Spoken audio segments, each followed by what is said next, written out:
All right, everybody, thank you so much. Again, this is our second week of our class.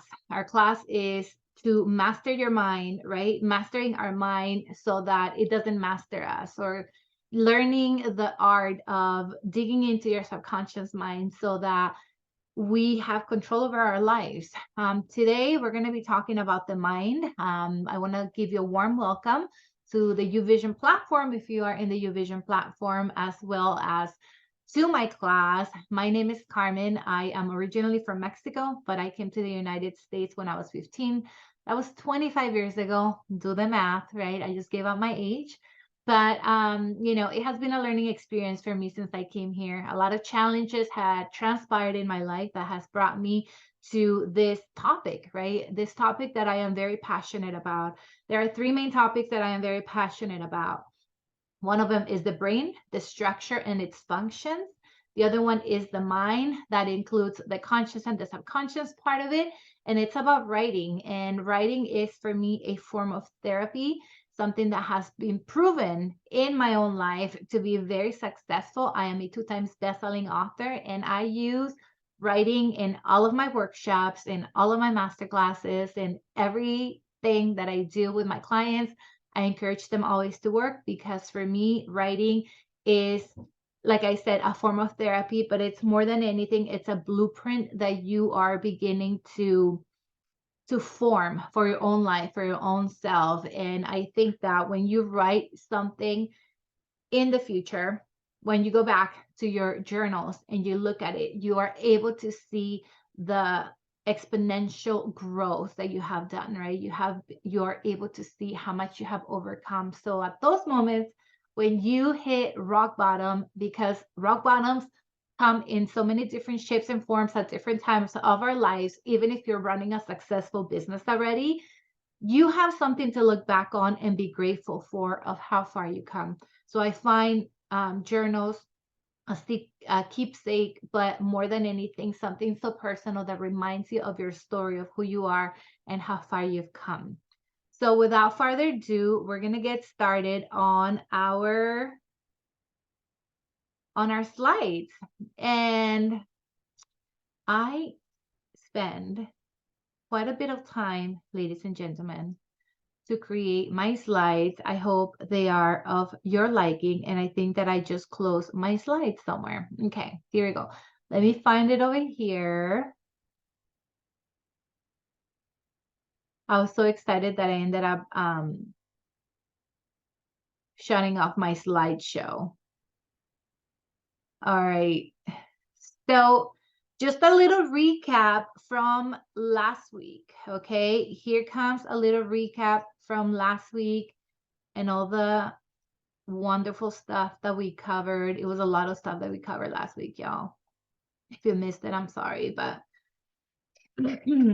all right. So the power of your mind and how you can reprogram it to work for you and not against you. And 4 other topics that I cover in this class, which is not in order, right? I'm gonna go differently depending on where we leave off today. Okay, which is our mind, paradigm, self-image, and a tale. Why am I so strong about these topics? Like I mentioned last week, is because our mind controls everything, right? We are who we are because of our mind. Without our mind, it's just our body. Okay, paradigms. Paradigms is what makes gives you your identity. Paradigms is your identity, is your self-belief, is the way that you speak, the way that you believe in culture, just everything that you believe in are your paradigms. Okay, paradigms is not a bad word. Okay, I just want to note that it could be a positive paradigm, it could be a negative paradigm. Okay, but a lot of the times paradigms have negative effects because we focus more on those bad habits. Okay, another thing is a self-image, which is another form of a paradigm. Who you think you are based on your location, your race, your social status, and all that good stuff. And a tale, which is a story, who you are, and again, journaling and all that. So we're going to cover all those topics throughout the class for as long as the class goes on. And we already did our hello, the introduction of who I am, right? And just this, I love this picture. My daughter, my little girl took this picture. I just want you to know that when you come into this class, there's no fancy titles here. Well, I am a doctor. Well, I am a 2 times best-selling author. Well, I am so and so. When we come to this class, we are all equally united by heart. Okay. There's no, I'm better, I'm worse. We are all equal. So if you're feeling a low vibration, raise it up because you are in for a treat. All right, and our participants, which we already went over our wins, every week we meet and we do the same thing. This is what we call the mastermind class, right? We do our introductions, we do our wins. Why? Because when you hear about people's wins, it sets up a higher vibration just by default, okay? But when you're sharing about that win, right? It reminds you of that win, sets off a higher vibration, and it gives you more of a drive and sets you up for success for the next week, right? Because you want to bring something new to the table next week. And our mind, we're going to jump right into our mind. Now, if you remember last week, Miriam mentioned something beautiful about what the mind is. And the mind is composed of two things, right? The bottom part, which is the the conscious mind, with the lower part, which is the subconscious mind, right? And if for any reason, when we talk about the mind, you are thinking that it is the brain, then just get that out of your mind because it is not the brain. The brain and the mind are two completely different forms of almost the same thing, but this is the way that I like to picture it, or that I like to illustrate it. The mind is the activity inside a building. Okay. So if you think of the busiest building in your town, the brain will be the actual edifice, like the walls and the seats and all of that, right? All the structure, that is the brain. What happens inside, right?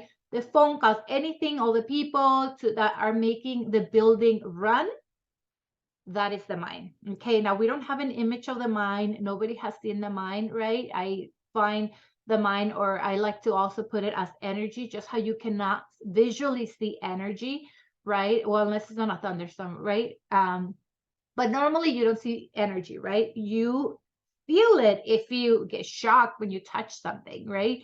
But you don't actually see it. I feel like the mind is all that energy that is happening inside our brain that is giving us our thoughts and all that. We're going to get into some really good stuff today. And thanks to our mind and our brain, we have a behavior cycle, right? The behavior cycle, which is if you are thinking all these thoughts, it gives you certain emotions.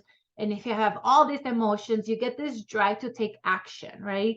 And when you act on it, then you get some results. Whether the results are positive or negative, that's irrelevant. However, those results then reaffirm or reassure you that those thoughts were correct. So therefore, you think more of those thoughts, feel more of those emotions, take more of those actions, do more of those results. You get the point.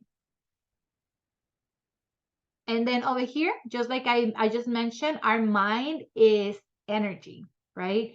It's energy, just how when you turn on the TV and you get the wire, right? You get the wire, you plug it onto the wall.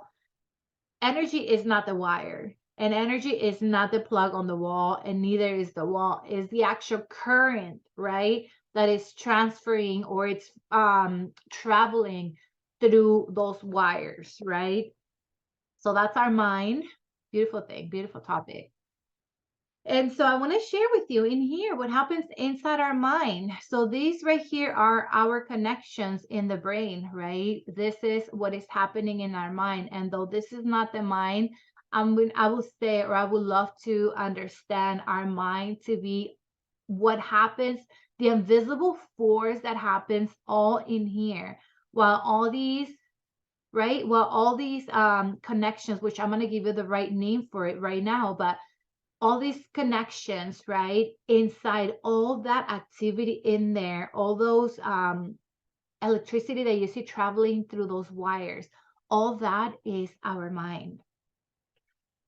Now, I want you to think of the brain as a computer brain, right? It's like the circuit. So the brain of a computer and our brain has very, very similar structures, which you have all these components, right? Like you got, I don't know the correct terminology for this, but you got all these components here, and each one of these sections here has a function. All these little black boxes, right, has a function as storage of memory, right? And that's the same thing that happens in our brain. Our brain has different areas, the hippocampus, the thalamus, each little area inside our brain that have different functions. It's just like this circuit here, right? But then again, just because we're seeing the structure here, right, doesn't mean that this is the energy that we're talking about. All right. So going back to our mind and what it does to our beautiful body, right? Here's our mind, our body, which is the structure. Remember, this is only the building, right? But it doesn't mean that this is the mind. So here, are you able to see my blue dot? Yes? Oh, okay, perfect. So here, this area, right, which is our frontal cortex.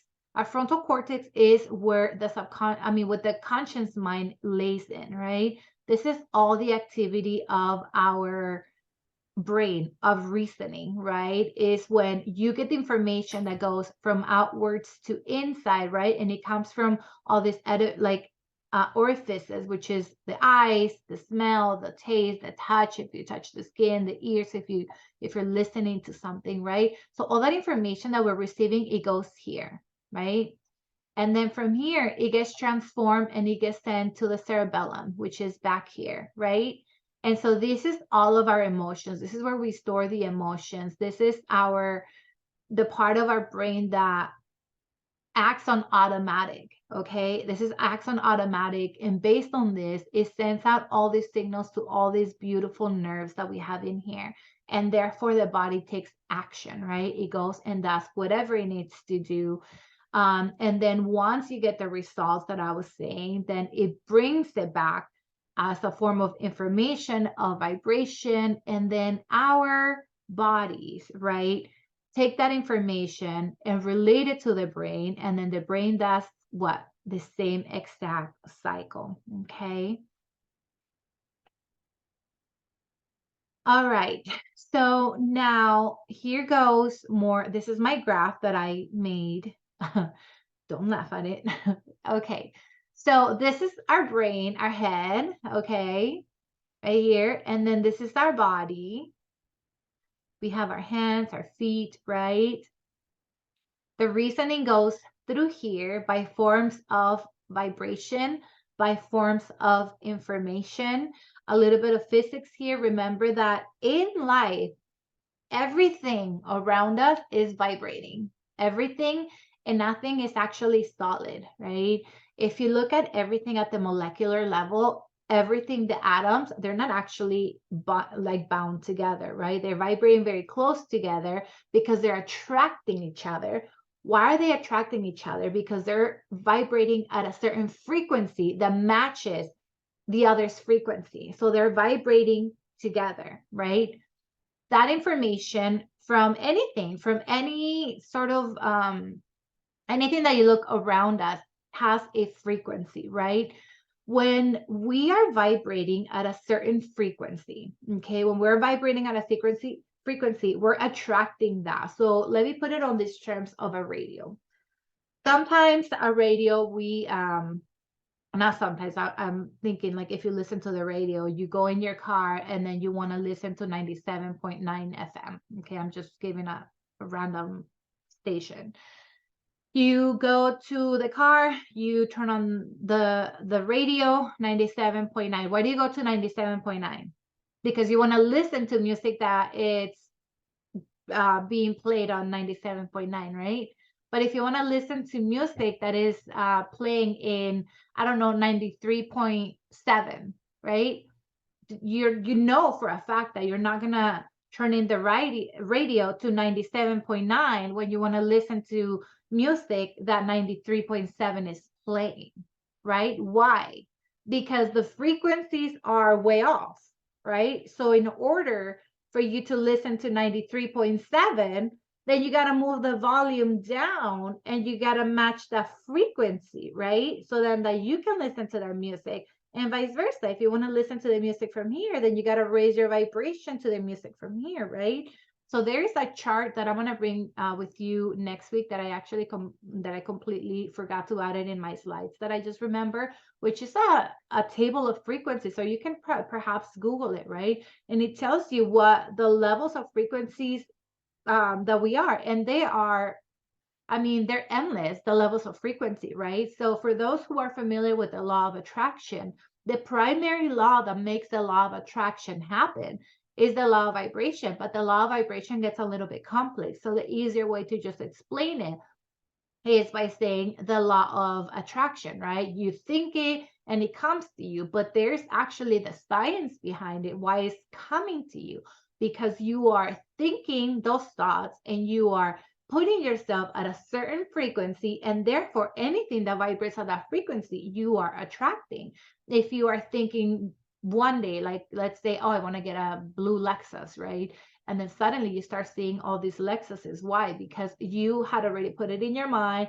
You had already put the image. You already set out the intention. You set out the vibration. And next thing you know, you go on the street and suddenly you see all these blue Lexuses or whatever it is, right? Perhaps it's not a car. Perhaps it's the beautiful lady or perhaps the handsome man. And then suddenly you start realizing, oh my goodness, there's all these beautiful people around me, right? So it's because you are setting yourself at that frequency.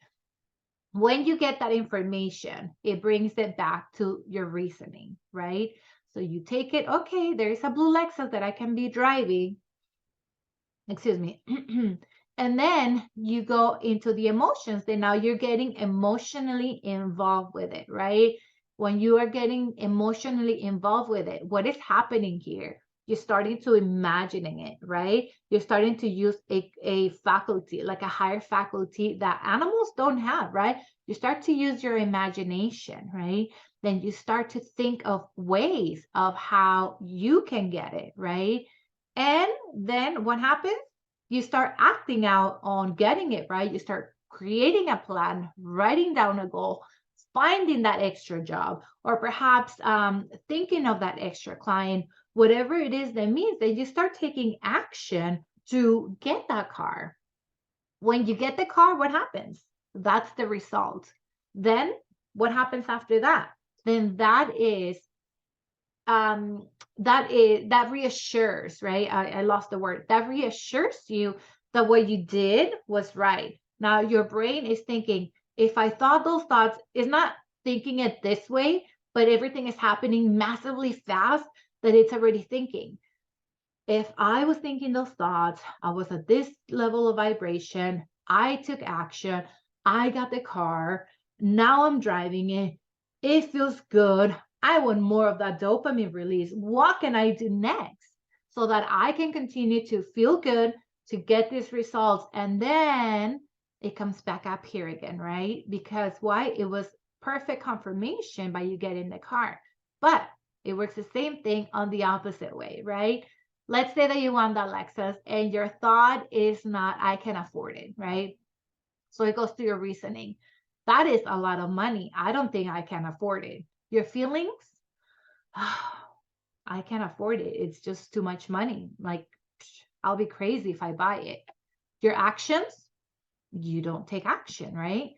And no action is still a result, right? You're not getting the car. So therefore you don't have that car. And then what happens with those results? Then it brings back that information up here again to say, you see, I told you we couldn't afford it. So let's continue more of the same. And there goes what Earl Nightingale calls the self-doom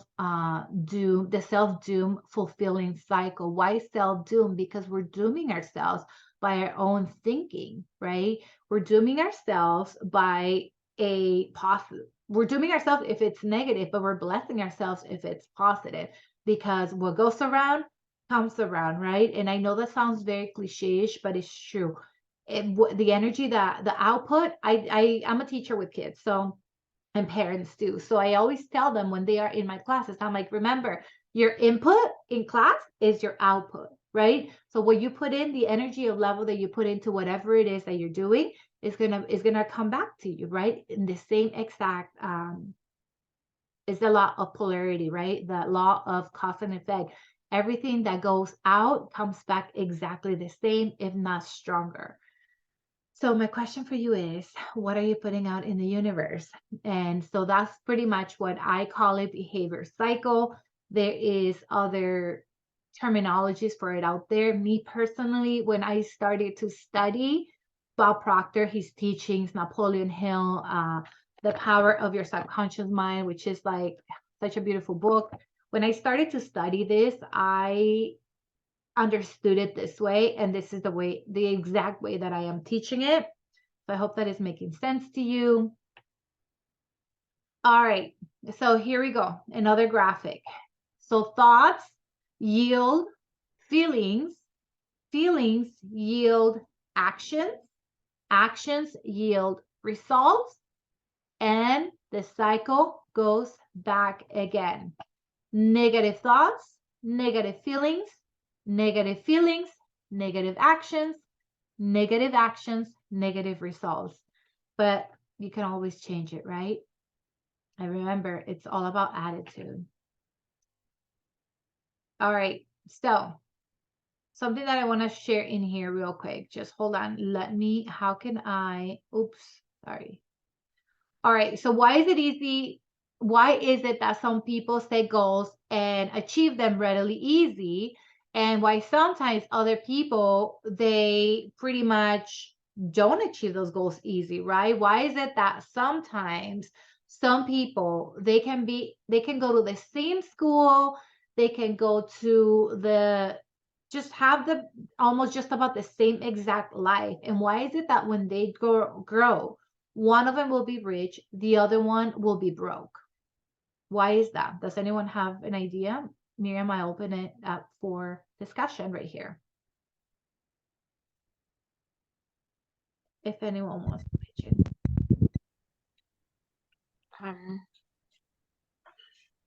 So what do you exactly what is your question? I'm not so sure that I understood. Oh, so the question is, do you have an idea or an understanding of why is it that if you pretty much have two people, let's say two 17-year-old young adults, right? Who are going to the same school, they got the same education, they get the same exact job, but one of them will be rich by the time they reach 60, one of them will be broke by the time they reach 60. What's the difference based on what we have learned? Yeah, the pattern of thinking. It's just like the way we decide to see life and ourselves and the decisions that we make. So obviously, like if in terms of frequency as well, if we think that we don't deserve it or we are not good enough or we can't make it, or with the same background of our twin, for example, is that uh, um, after the thinking we're gonna get opportunities. Do we decide to take them or not? Do we decide to take action as well to make them, to transform them into something real? So the results get different. In Yeah, it depends on how we think from the beginning. Mm-hmm. That's absolutely right. It's absolutely correct. Is the same thing how when you get kids in school, right? They're, let's say, in class doing math, right? Aside from every other, I mean, other factors, right? Like some of them might have problems in school, like at home and whatnot, but we're talking in an example of, let's say that their lives are very similar, right? Like twins, like you said, they're twins. And so they're facing life exactly the same at home, and they come home, and why is it that two of them, they pretty much have two completely different lives, right? We have the example of the two astronauts. I'm not sure if you know them, right? One of them ended up being an astronaut. He went to the moon and did this whole thing, right? Came back, and the brother, what was the brother doing? Still pretty successful, but not an astronaut. He still had a pretty, I think, a job of an engineer or something like that, but still not as successful as his brother. We have another example, for example, which is Les Brown. Les Brown, I love Les Brown. I've taken a lot of his courses.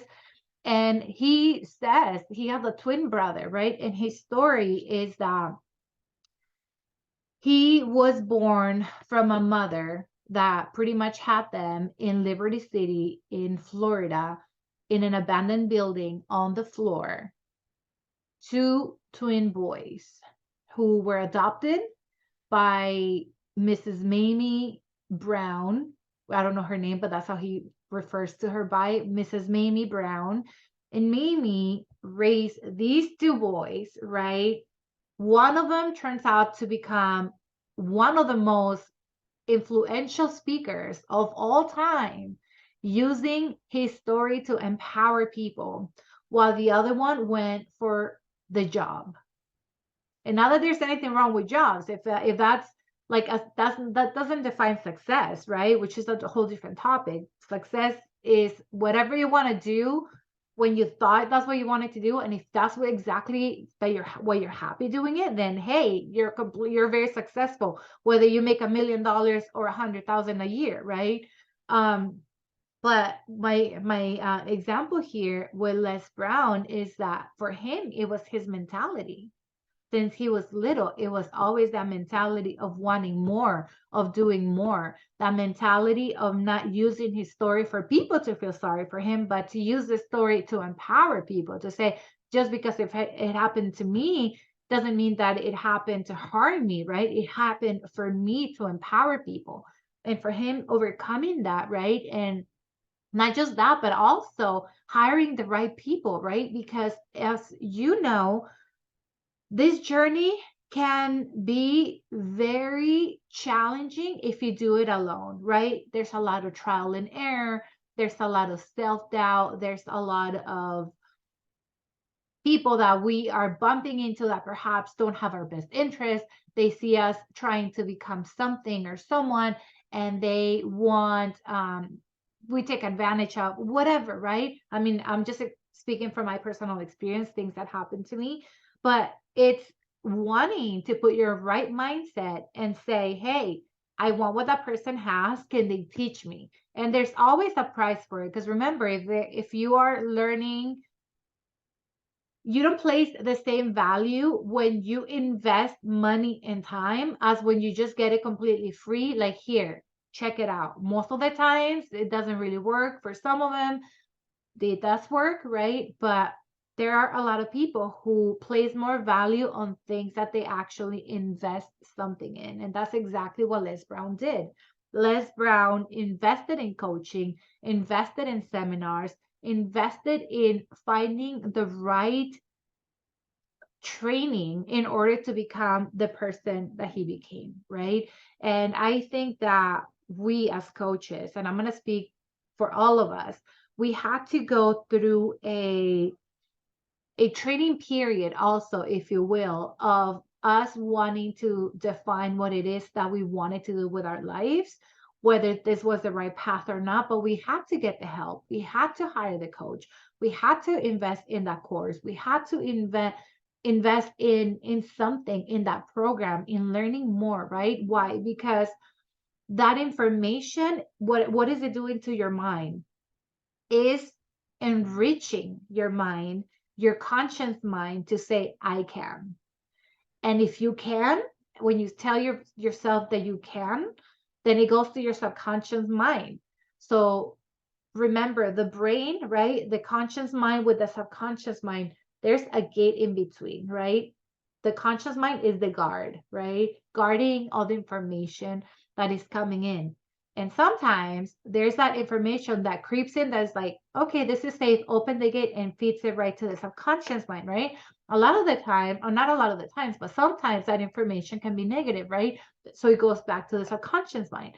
For us, for us, so like the more information you receive, like it just gets you to really believe in yourself. Like the subconscious mind says, like, oh my gosh, the conscious mind is sending me all these goodies and it feels really good because look, I'm learning so much. Wow, this must be really good.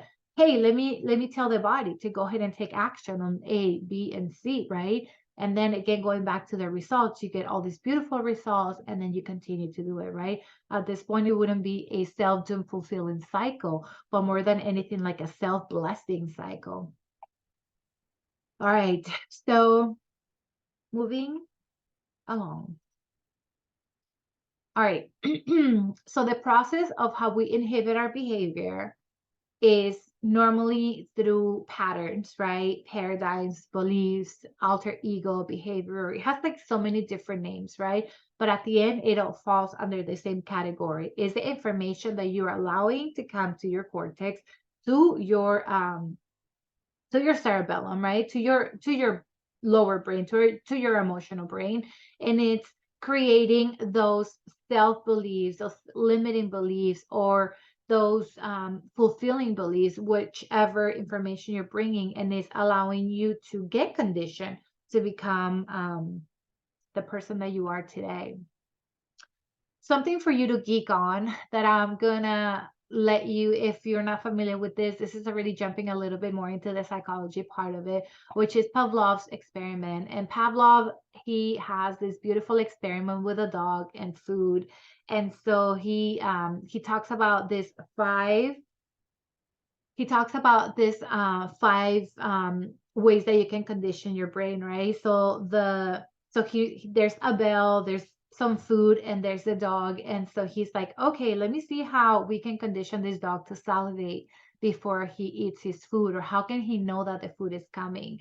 So then he gives the food to the dog, so the dog is so happy, right? And then he rings the bell, and then he waits, nothing happens. He rings the bell, then he brings out the food, and then the dog is like, okay, he starts eating. And he keeps doing this, right? Rings the bell, gives the food, the dog eats. Rings the bell, gives the food, the dog eats. And then at some point, he doesn't give food to the dog, right? But he rings the bell. And what does the dog start doing? He starts salivating. Why? Because he's already expecting the food, right? So if you want to learn more about this, because I am not an actual psychologist or a professor to teach psychology, but it's something so beautiful for you to read on as homework, or maybe as a pastime, so that you understand how easy it is for us humans to be conditioned so easily. And the reason why I'm bringing this up is because this is amazing news, right?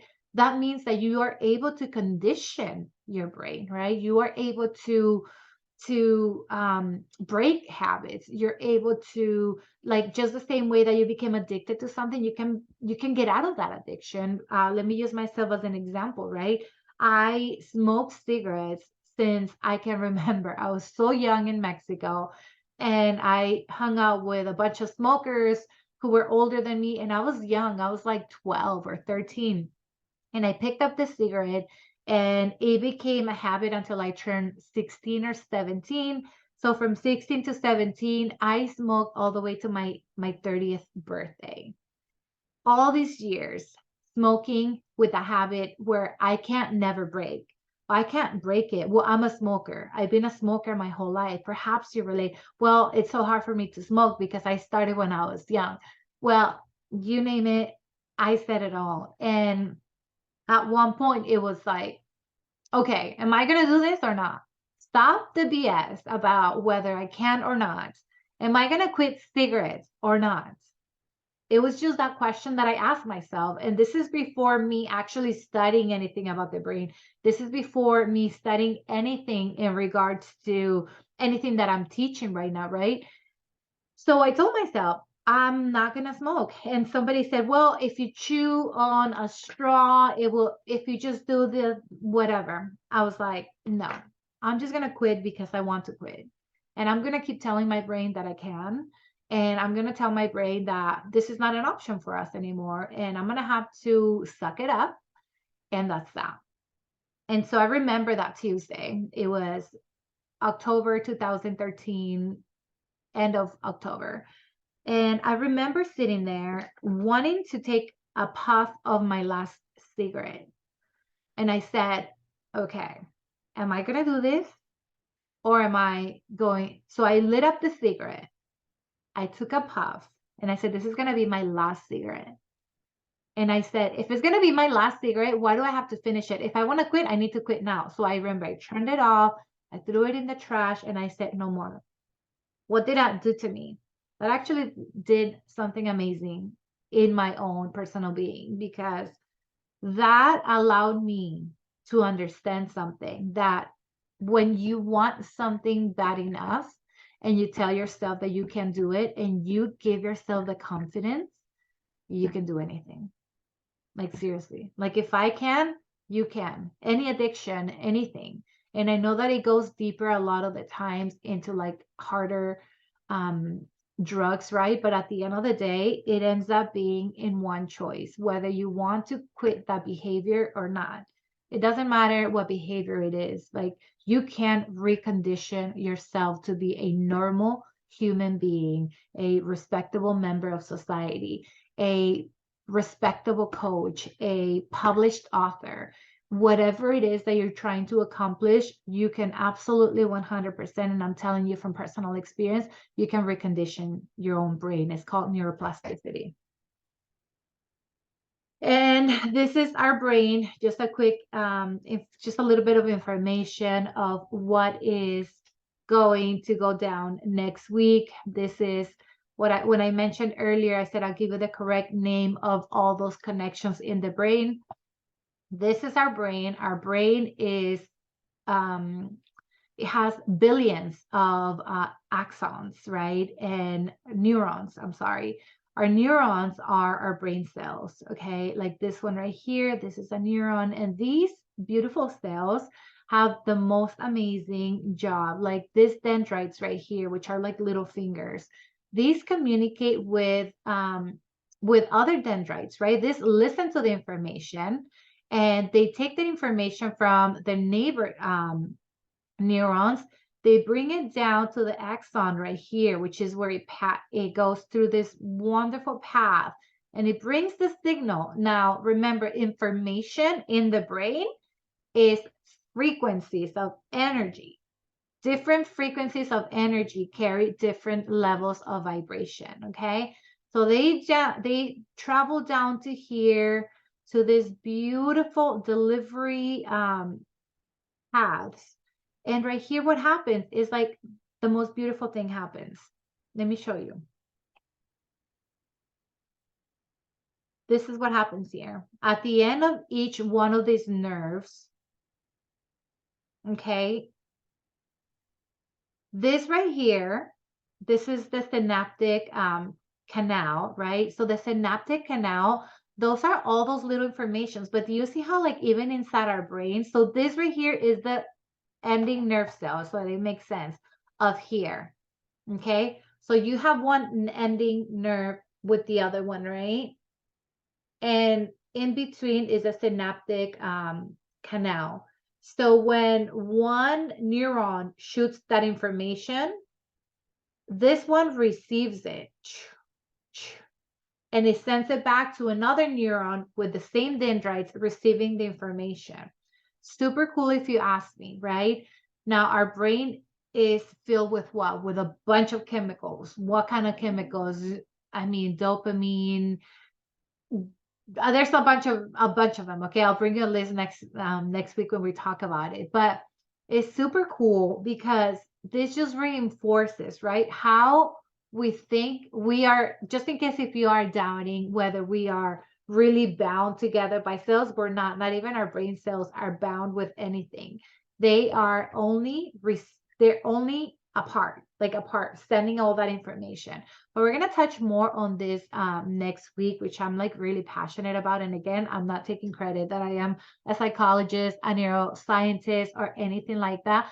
I just love brain stuff and I love how it works because it was thanks to my curiosity of understanding my own brain that allowed me to pretty much now live a sober life. And so with that, leaving you with this picture here, we are going to be all finished for today. I hope that you enjoyed class and that you learned a thing or two about your brain. And I hope that it serves you as this beautiful I don't know, like experience, I guess. Now you appreciate your brain a lot more. If you already knew some of this stuff or all of it, that's great. If there's more that you know that you would like to share with me, I would love to hear from you. And yeah, we're completely done, you guys. I hope that you learned something. And I guess the homework for you will be to look into those five stages of conditioning by Pavlov, and that you learn a thing or two, and that you can share with us next week.